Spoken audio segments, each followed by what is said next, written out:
Les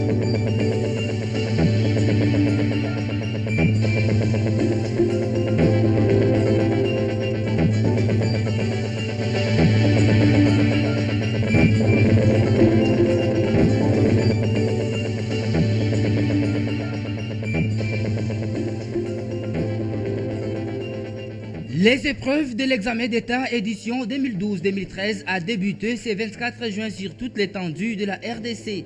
Au total, 548 000 élèves y ont pris part. Elle est totalement délabrée. L'avenir Rung dans la commune de Ngaliema réclame la révolution de la modernité. Non loin de là, au quartier Maïndombe, dans la commune de Kintambo, les habitants sont exposés à un danger permanent, et cela à cause des câbles électriques dénudés. Antenne A, le journal John Ngomboa. Bonsoir madame, monsieur, bonsoir et bon début de semaine sur la chaîne des références. Le journal va recevoir Jean Bedel Ioka, expert auprès des archives nationales. Avec lui, nous allons parler de l'exposition que préparent justement les archives nationales en fin de semaine. Bonsoir Jean Bedel Ioka. Bonsoir monsieur John Ngomboa. Je vous retrouve dans un instant. L'actualité partira de Yaoundé. Nous sommes au Cameroun où se réunissent depuis ce lundi des chefs d'État de la région du Golfe des Guinées. Objectif, sommet sur les défis sécuritaires dans les golfs des Guinées. Le président congolais est représenté à ces assises par le ministre des Affaires étrangères Raymond Tshibanda. C'est un commentaire de Patricia Amouli. Les actes de piraterie, des vols armés à main et autres actes illicites dans les mers côtières constituent une grande menace pour la stabilité et le développement économique des États de la région du Golfe de Guinée. Celle-ci est aujourd'hui considérée comme la zone la plus dangereuse du monde. Réunis en sommet à Yaoundé au Cameroun, le chef d'État et des gouvernements vont peaufiner des stratégies communes pour mettre fin à l'insécurité et à la piraterie dans les mers côtières. Le Conseil de sécurité exhorte la CEDEAO, la CEAC et la CGC à œuvrer conjointement et en coopération avec l'Union africaine et les partenaires internationaux pour l'élaboration d'une stratégie régionale de lutte contre la piraterie, les vols à main armée et les autres activités illicites commises en mer. Les chefs d'État de 8 pays membres de la Commission du Golfe de Guinée ont assisté à cette cérémonie d'ouverture. Le président de la République démocratique du Congo, Joseph Kabila, a été représenté par le ministre des Affaires étrangères, Raymond Tshibanda. Le Golfe de Guinée est composé de pays de l'Afrique centrale et de l'Ouest, a aussi comme membres la CEAC, la CEDEAO. Les délégués de l'ONU et de l'OUA ont pris part à cette cérémonie. Le lundi, c'est le jour de la Troïka, la réunion du gouvernement qui porte sur les secteurs économiques et financiers, présidée par le Premier ministre Matata Ponyo. Ces jours, à la sortie de cette réunion, le vice-premier ministre en charge du budget, Moukoko Samba, est revenu sur l'évolution de l'économie nationale et internationale. Reportage de Jean-Louis Miasukama. Primature ce lundi 24 juin 2013. La Troïka, comme d'habitude, a fait un tour d'horizon de la conjoncture internationale et de ses incidences sur la RDC. Pour le moment, bien sûr, que le cours du cuivre, par exemple, a quand même baissé ces derniers temps. Il n'y a pas lieu de s'alarmer, mais comme nous disons toujours, il faut rester vigilant. À 6 jours de la fin du premier semestre de l'année 2013, le vice-premier ministre en charge du budget esquisse un bilan sommaire de la politique économique du gouvernement. Je pense qu'on a maintenu le cap. Si vous vous rappellerez, on avait terminé l'année 2012 avec une situation plus ou moins maîtrisée, tant sur le plan de commerce public que sur le plan monétaire, sur le plan des crises intérieures. On a maintenu ce cap. En tout cas, dans quelques jours, quand on termine le premier semestre 2013, on peut considérer qu'il s'agisse du taux de change, qu'il s'agisse de crise intérieure, qu'il s'agisse des autres paramètres, on est resté dans les tendances que nous avons établies au courant de l'année le gouvernement doit effectivement tenir le cap pour les prochains 6 mois de l'année 2013 pour atteindre ses objectifs de 8,3 de croissance, de relance de l'agriculture et de construction des infrastructures. Vous allez nous excuser pour la qualité basse de ce son. Matata Pogno était également sur terrain aujourd'hui dans les différents centres d'examen d'État où il était accompagné du ministre de l'Enseignement primaire, secondaire et professionnel, Maker Mwangou, question d'assister au lancement des fameux 4 jours de l'examen d'État. Aujourd'hui, en fait, pour cette session, il faut le dire, le taux de participation a été plus élevé que les années précédentes, a constaté Dieu merci Ndob, qui vous rend ce reportage. Selon le ministre de l'EPSP, Maker Mwangou, 545 000 élèves finalistes participent à ces épreuves de l'examen d'État en RDC et dans les pays limitrophes. Le Premier ministre Augustin Matata Pogno, qui a fait la ronde avec lui au complexe scolaire Prince de la Paix de Kinshasa, a encouragé les élèves à donner le meilleur d'eux-mêmes et à travailler dans la sérénité. Pour lui, des dispositions ont été également prises pour permettre aux finalistes se trouvant dans la partie Est de la République de passer leurs examens dans les meilleures conditions. Je crois que les élèves ainsi que les enseignants et d'autres responsables du secteur éducatif sont très encouragés et nous leur avons demandé de faire un score de réussite beaucoup plus élevé que celui de l'année passée. Nous avons aussi profité de cette occasion pour communiquer au corps enseignant d'ici que s'agissant de l'Est du pays, en tout cas, le gouvernement a pris toutes les dispositions qui s'imposent pour que les élèves qui donc aspirent à passer ces examens le fassent dans des conditions plus ou moins acceptables. Par ailleurs, le taux de participation à ces épreuves est en progression par rapport aux années précédentes. Aussi, le numéro 1 de l'exécutif congolais a indiqué que pour le secteur de l'éducation qui constitue une priorité du chef de l'État, une enveloppe de 100 millions de dollars américains a été débloquée pour la réhabilitation de 1000 établissements scolaires.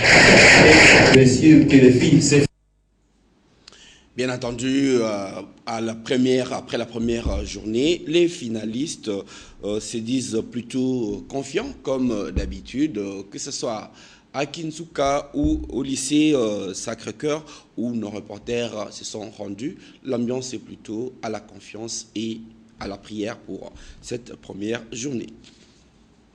À l'issue de ce premier jour consacré à la culture générale comme épreuve, les finalistes sont plutôt confiants quant à son déroulement. Ouais, ça a passé très bien. J'ai travaillé comme il faut, comme j'ai prévu. Je ne m'attendais même pas à ce genre d'examen. Comme dit le monde, que l'examen était toujours difficile, mais je suis surpris. On croit, parce que tout à l'heure, on vient de voir que l'examen s'était très bien passé, mais par la grâce de Dieu, on a pu le surmonter. Il y a plus d'autres questions qui ont été posées et qui me sont apparues si faciles. Oui, les examens sont bien déroulés.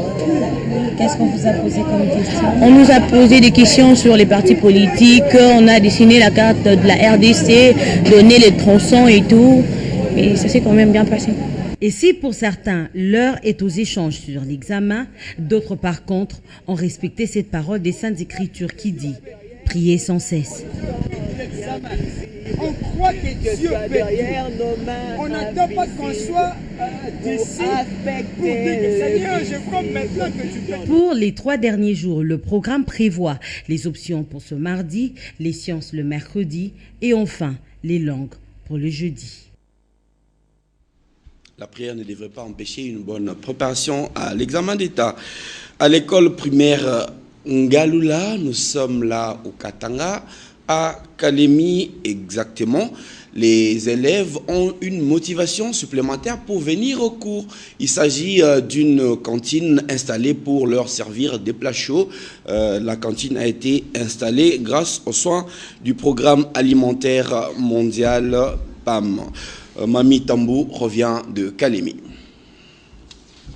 À 18 km au nord de Kalemi, dans le village Lukwangulo, province du Katanga, se trouve l'école conventionnée catholique Epengalula. 294 élèves y sont inscrits cette année et les cours se dispensent normalement. Ici, le programme alimentaire mondial a mis en place depuis septembre 2012 une cantine scolaire pour augmenter le taux de fréquentation, surtout des filles. Il s'agit pour nous, pour cette activité, d'encourager la fréquentation des écoles par les élèves. faire en sorte que le taux de fréquentation augmente. Nous donnons essentiellement à ces enfants des céréales, des légumineuses et des matières grasses constituées essentiellement de l'huile. Il est 10 heures, c'est l'heure de la récréation où les élèves s'alignent pour se laver soigneusement les mains et aller recevoir un repas chaud gratuit composé de farine de maïs, des légumineuses, d'huile et de sel. Une fois de retour dans les salles, les apprenants rendent grâce à Dieu.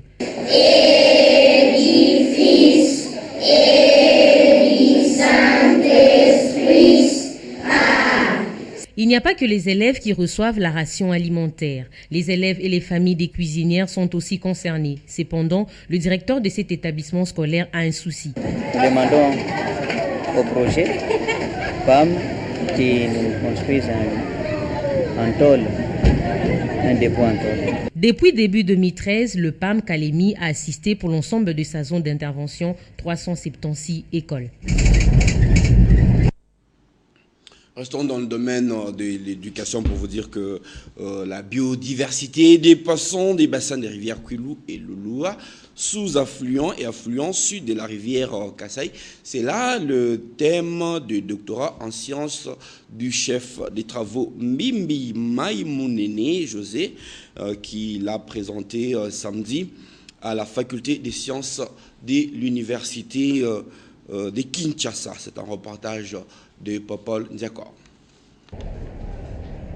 Cette thèse défendue avec brio devant un jury composé des éminents professeurs portait sur la biodiversité de poissons de bassin de rivière Kwilu et Lulua, sous-affluent et affluent sud de la rivière Kasaï, un des grands affluents du fleuve Congo sur la rive gauche. Le résultat de ce projet visait à évaluer au départ la diversité des lithiophaunes du cours inférieur du fleuve Congo, mais à partir de 2007, ce projet a été étendu aux affluents et sous-affluents du fleuve Congo. Ce qui lui a valu le titre de docteur en sciences, obtenu avec la mention grande distinction. Le bassin du fleuve Congo ou le poisson, la région hydrogéographique du Congo n'est pas bien étudiée dans la mesure où il y a plusieurs affluents et sous-affluents actuellement dont on n'a aucune information sur la composition spécifique de sa biodiversité. Ainsi, pour résoudre ces problèmes de manque d'information, nous avions choisi de travailler sur deux bassins, à savoir le bassin de la rivière Kwilu et le bassin de la rivière Lulua.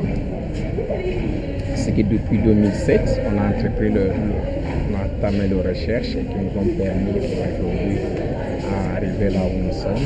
Jean-Claude Kayembe, autre chercheur, lui aussi a obtenu la mention grande distinction pour sa thèse portant sur l'étude de l'effet de la structure de composés aromatiques sur l'inhibition de la biosynthèse du gaz méthane. La faculté des sciences de l'université de Kinshasa est heureuse de remplir dans son train de la relève de docteurs pour l'avenir de la science. Je voulais annoncer en ouverture avec moi sur ce plateau Jean-Bédel Ioka, consultant auprès des archives nationales. Vous venez nous parler d'une exposition qui va être organisée en fin de semaine par les archives nationales. De quoi s'agit-il? Bien, le mois de juin fait coïncider la célébration de l'indépendance du pays et le mois des archives. Il fallait marquer l'événement. Les archives nationales ont préféré organiser, c'était célébrer les archives en fin d'année, en fin du mois j'allais dire, et parce que l'indépendance est célébrée le 30 juin, les archives nationales ont pensé qu'il fallait coïncider les deux dates, et c'est comme ça qu'elles organisent le 28 et le 29 cette exposition. Aussi bien pour relever, interpeller l'opinion sur la valeur des archives que pour faire remarquer, attirer l'attention, je le disais, de l'ensemble de l'opinion nationale, internationale, que la mémoire et la preuve nationale doivent être préservées. Alors, qu'est-ce qu'il y aura pendant cette exposition? Ce qui sera exposé durant, il faut dire que le 28 et le 29, l'exposition aura lieu à l'hôtel Sultani et tout le mois de juillet, ce sera aux archives nationales. Les archives nationales vont présenter l'évolution, les temps forts de l'évolution de l'histoire nationale. la République démocratique du Congo, dans son histoire moderne, État moderne, j'allais dire, ouvre sa page d'histoire autour de 1876 avec la conférence géographique de Bruxelles qui a fixé les idées du roi des Belges Léopold II de pouvoir fonder ce qui est aujourd'hui devenu la République démocratique du Congo. Et donc cette exposition va présenter les temps forts de 1876 à la Première République, donc à la fin de la Première République, donc 1965. Vous allez donc découvrir, ceux qui vont venir vont découvrir des documents riches qui marquent ou qui témoignent de la mémoire de la mémoire de notre histoire. Voilà. Donc aussi bien les conclusions de la table de la conférence géographique de Bruxelles que certains documents comme le premier budget manuscrit voté en 1943 par l'administration coloniale. Il y aura comme ça bien de documents de mémoire qui marquent en fait la mémoire et l'histoire de notre pays. Et ce sera également l'occasion pour les archives nationales de faire remarquer l'état de précarité, il faut le dire, dans lesquels ils travaillent, et la nécessité pour nous, citoyens, des tous bords, gouvernants et ainsi que gouvernés, de accorder une attention particulière à la conservation des archives. Parce que justement, la question que j'allais vous poser, c'est celle de savoir comment peut-on apprécier la pertinence de cette exposition alors qu'on est dans un environnement, disons, du prêt à consommer, du prêt à jeter, du prêt à porter, de l'éphémère, si vous voulez. Bien, c'est justement cela que la nouvelle dynamique ou la dynamique qui a été qui est en train d'être imprimée par les archives nationales veut. C'est justement ça que les archives nationales veulent mettre fin. Parce qu'un pays, une nation ne peut pas se construire dans l'éphémère, comme vous dites, dans l'immédiat. Et pour marquer l'intérêt, justement, je vous signale que cette exposition sera présidée par le Premier ministre qui a perçu l'intérêt. Et c'est lui-même qui va officier, qui va donc ouvrir cette exposition officiellement le vendredi. Je crois que, comme c'est sous son patronage, l'ensemble des membres du gouvernement seront là. Comprenez que il faut marquer les temps pour que une nation se construise efficacement. Il faut consolider la mémoire, il faut préserver les preuves. Et c'est à ça que c'est à cette mission-là que les archives nationales ont été pour ça que les archives nationales ont été créées, j'allais dire. Oui, je vais revenir à vous peut-être pour une toute dernière question. Parce qu'il s'agira aussi, vous ne l'avez peut-être pas encore dit, d'une levée de fonds qui va être organisée. Bon, on va revenir là, mais il est temps d'annoncer que pendant qu'on organise des sessions plutôt des défenses, des doctorats, en même temps sur les sites universitaires, on assiste depuis un temps à la multiplicité des buvettes. Voilà pourquoi nos reporters sont descendus sur certains sites pour s'y rassurer que ces buvettes n'affectent pas les caractères scientifiques qui doit primer sur les campus et sites universitaires. Reportage de Sylvain Kapombo, Gloria Bichafi et Duzen Belibel. La pauvreté et la situation sociale précaire des Quinois contraignent certaines personnes à faire des petits commerces pour subvenir aux besoins primaires de leurs femmes. Voilà pourquoi, en quête de la clientèle, certains tenanciers érigent leurs buvettes aux environs des universités et autres instituts supérieurs. Si l'idée première est de leur offrir de quoi s'y rafraîchir, pour les étudiants, c'est une occasion de sécher ses cours avec ses conséquences. La grande conséquence des étudiants qui n'entrent pas souvent au cours et que, à la fin, ils pourront avoir leur diplôme. Mais lorsqu'ils iront dans quelques organes de presse, comme pour nous les journalistes, ils n'auront pas le mérite de bien travailler. La plupart n'ont pas de matière.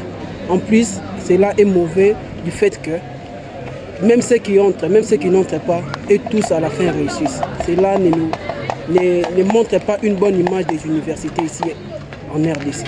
Deux chemins sont tracés devant l'éducation, la réussite et l'échec. Aux étudiants, la voie qui convient pour assurer leur avenir est celui de toute la nation. Moralité, plus vous fréquentez les buvettes, moins vous avez de chances de réussir, si j'ai bien compris les raisonnements de Kapombo. Alors, le Fonds pour l'inclusion financière en RDC et ses partenaires, dont le PNUD, ont organisé samedi 22 juin le 3e forum accès au financement. Plus de détails avec Polydor Ngaziami et Hugues Monsangilai. L'édition 2013 du Forum Accès au financement était d'un grand apport dans le rapprochement des entrepreneurs et des institutions financières. Il s'est agi pour le Fonds pour l'inclusion financière en RDC, FPM, qu'il a organisé de renseigner les participants et précisément les PME sur notamment leurs droits ainsi que l'évaluation des services offerts par les banques. Il s'agissait de dire aux entrepreneurs comment ils pouvaient s'auto-évaluer, n'est-ce pas, pour évoluer, comment ils peuvent être en mesure de pouvoir évaluer les services financiers accordés, n'est-ce pas, par les banques ou les institutions de microfinance. Les entreprises ont eu des débats intéressants avec les banquiers, débats qui ont permis au FPM de collecter des informations nécessaires pour le travail qu'il effectue, à savoir rapprocher les entrepreneurs et les institutions financières. Les banquiers leur ont dit exactement quels sont les produits dont ils ont besoin pour faire avancer leur business. Ils ont dit quel est les taux d'intérêt qu'ils doivent payer et à quel endroit ils peuvent le trouver.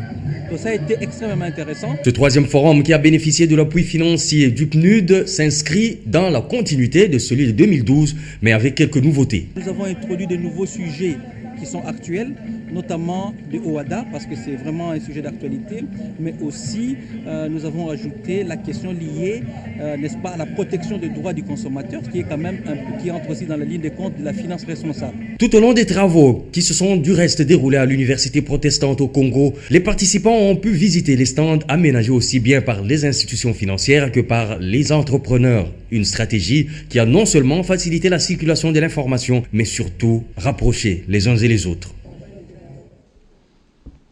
Liboulou Manzengele, vous le savez, c'était dans la commune de Ngaba. Désormais, Liboulou Manzengele a un frère dans la commune de, plutôt dans la commune de Ngaliema, quartier Ma Campagne, sur l'avenue Ring, dans un quartier chic.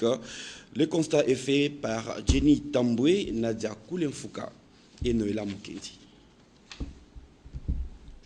L'avenue du Ring se trouve dans un état de délabrement très avancé. Cette situation prend des allures inquiétantes. Tout laisse à désirer sur l'avenue du Ring, comme en période de pluie.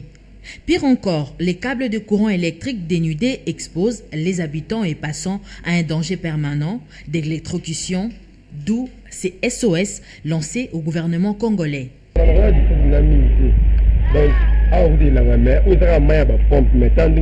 Nous sommes pendant la saison sèche, mais cette route est impraticable. Et comment seront les routes lorsque les pluies reviendront?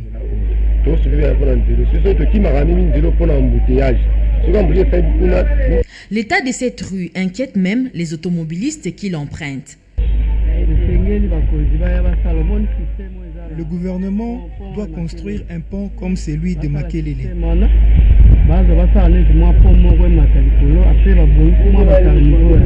Chef de quartier, bourgmestre de la commune d'Engaliema et gouverneur de la ville ont du travail sur cette avenue. Sinon, ses habitants devront implorer les gouvernements central pour sa réhabilitation. Nous reviendrons demain sur le reportage sur les dangers des câbles électriques à Kinshasa dans la commune d'Ekitambo. Nous l'avons certes annoncé au sommaire, mais le reportage vous sera proposé demain, donc gardez votre souffle. Matondo Matea dit sans souci est décédé il y a 4 ans, vous le savez. Sa famille et les membres de son groupe Sans Souci d'Afrique ont disposé des gerbes de fleurs sur sa tombe au cimetière de Mbentike, Nouvelle Cité. Patrick Mukendi et Mboshilo. Comme de coutume, chaque 23 juin, la famille biologique et la troupe théâtrale Sans Souci d'Afrique se réunissent pour penser à l'icône décédée Mathieu Matondo Matea. Cette visite au cimetière de Mbenteke Nouvelle Cité avait pour but de fleurir la tombe de l'illustre disparu.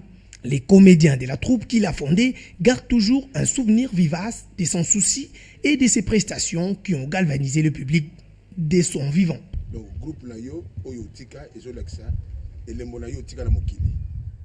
nous ne passons pas cette journée inaperçue. Nous continuons l'œuvre que tu nous as laissée.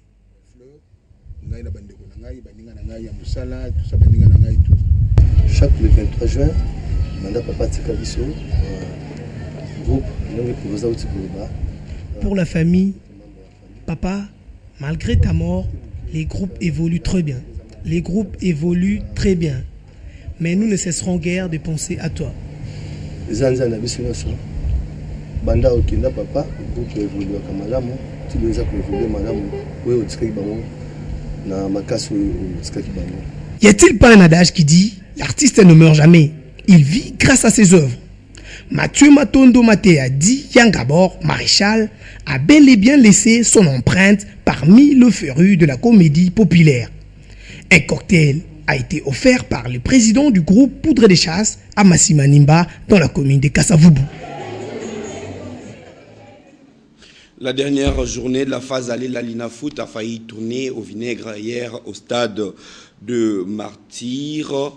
La rencontre qui a opposé avec club à Daring Club Motema Pembe s'est montrée plutôt musclée qu'autre chose, comme vous allez le voir dans ce reportage. Ni vainqueur ni vaincu dans le derby quinois qui a opposé les Tupamaros de DC Motema Pembe à son rival de tous les temps, le Dauphin Noir de l'Asvel Club. L'enjeu de ces matchs était détail, vu que la victoire des Moscovites allait leur permettre de garder la première position au classement partiel. Tandis que si les Immaculés gagnaient, elles allaient ravir la troisième place au Sa Majesté Sangabalende. Un match que les trios arbitral brassavillois n'ont pas su gérer. Un pénalty sifflé en faveur de V-Club et 2 minutes après concertation, le maître du terrain a annulé sa décision. S'en est suivi une pluie de projectiles venant de gradins qui a perturbé l'évolution normale de ces classicos. Nous savons tous que le sport est un haut lieu de vertu où doit régner le fair play. Mais les comportements qu'a affichés les fanatiques en interchangeant des projectiles avec les policiers n'étaient pas bons. À ce qui concerne le match d'hier, Mazembe a joué à Lubumbashi contre le Popo. Veta Club et DSMP, ils ont joué aussi ici. Mazembe Lupopo, j'ai relevé une chose du côté de Mazembe. Du côté de Mazembe, pour moi, je trouve que Mazembe n'a pas bien joué. Des ailiers de Mazembe. On n'a pas vu les attaquants de Mazembe. Le match de Kinshasa ici, nous avions vu hier un spectacle qui était tout à fait bon au début, mais l'arbitre a semblé gâcher le match. L'arbitre, il était en train d'arbitrer le match avec trop d'hésitation. Et là, nous condamnons les dirigeants. Et chaque fois dans les matchs comme ça, on doit chercher les arbitres compétents. De tels incidents sont souvent provoqués par les enfants de moins de 16 ans et ce sont les innocents qui tombent victimes. Les organisateurs doivent prendre des mesures adéquates pour que ces actes de vandalisme cessent. Alors, on va dire un mot sur la levée de fonds qui sera effectuée à cette exposition pour terminer. Jean Bedeli-Yoka. Oui, vous posiez tout à l'heure une question de savoir comment est-ce qu'on fait pour sécuriser des documents d'archives. Il est essentiel que cela soit fait, mais pour que cela soit fait, le service attitré pour ce faire doit être dans des conditions de pouvoir bien le faire. C'est comme ça que l'état du bâtiment des archives nationales et ainsi que l'évaluation, la stratégie globale que la direction est en train de mener nécessite la mise à disposition d'un certain fonds préparatoire de grands projets en vue. C'est à cet effet que cette exposition sera également l'occasion pour les archives nationales d'organiser une levée de fonds Et donc, je saisis de cette occasion pour m'adresser à l'ensemble de la communauté nationale. Nous savons qu'il y a beaucoup de mécènes, il y a beaucoup d'hommes d'affaires, des politiciens qui interviennent dans telle activité. Mais il s'agit là, je finis par là, il s'agit là d'un moment, d'une action qui va avoir pour objectif de sécuriser la mémoire et préserver la preuve de notre pays. Donc nous convions tout le monde à venir nombreux le 28 et le 29 pour découvrir les temps forts de notre histoire nationale et tout le mois de juillet. Merci beaucoup Jean Bédel Yoka. Vous aurez peut-être l'occasion de revenir sur ce plateau, peut-être d'ici avant là. Nous vous remercions, chers téléspectateurs, de l'attention que vous nous avez accordée. On va vous laisser suivre la revue de presse dans une sélection et commentaires de Sylvie Mboula. Au revoir.